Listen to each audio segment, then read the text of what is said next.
In this video, I'm going to show you how to change the basic quantext settings for your questions and discuss what the settings mean.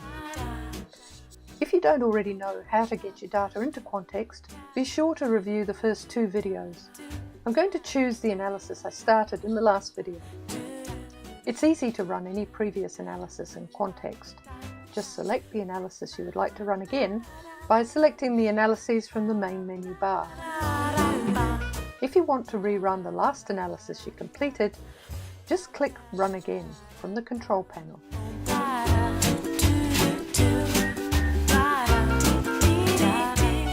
You can apply different settings to each question in the analysis panel. To open the settings, click on the settings icon. There are 8 basic settings available. Show determines how many results to display. You can select any number from 10 through 30 in steps of 5. This setting applies to all top words as well as top bigrams or word pairs and top trigrams or word triples. Measure allows you to choose how top bigrams and trigrams are selected. Typically, the most interesting bigrams and trigrams are those which occur more often than you would expect by chance. The default measure is the student's t-test. If you're unsure which measure to use, we suggest you use this one or the likelihood ratio. If you're particularly interested in word pairs involving more uncommon words, PMI or chi-square may be more appropriate. Finally, raw is based simply on bi or trigram contingency table counts. Windows sets the window widths to use for bigrams and trigrams. By default, bigrams and trigrams are made up of words which occur directly next to each other. This is specified with a window size of 2. Trigram window size is bigram window size plus 1 and is calculated automatically. The most important thing to realise is that as you increase the window size, your bigrams and trigrams may not read like sensible phrases anymore. Nevertheless, these bigrams and trigrams can give you important clues about which words commonly occur together. Blacklist has 3 possible settings. A blacklist is a list of function words that typically provide little information about the content of the text you're analysing. Words like and, to, the, and for are examples of words on the blacklist.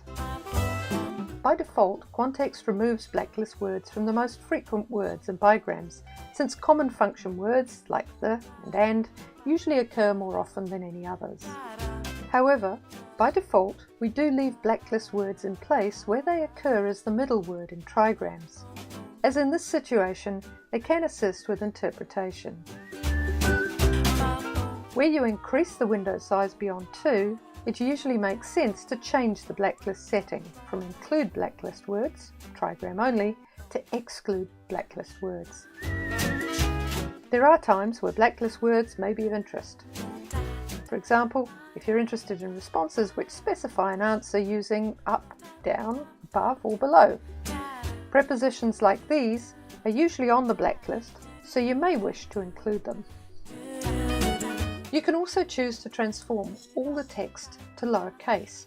This can be very useful when you're not interested in separately counting all instances of, say, cat with a small c and cat with a large c.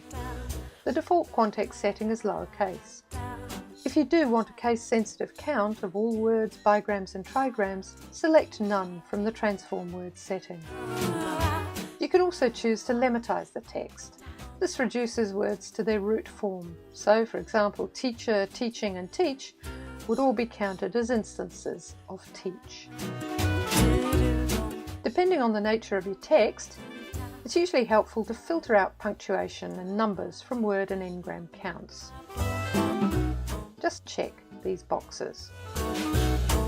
And last but not least, you can choose to normalize contractions. For example, this is useful to avoid counting as different word pairs statements like is not and isn't. Now that you know what the basic settings do, in the next video we'll start to dig deeper than the quantext summary and begin to analyze our text.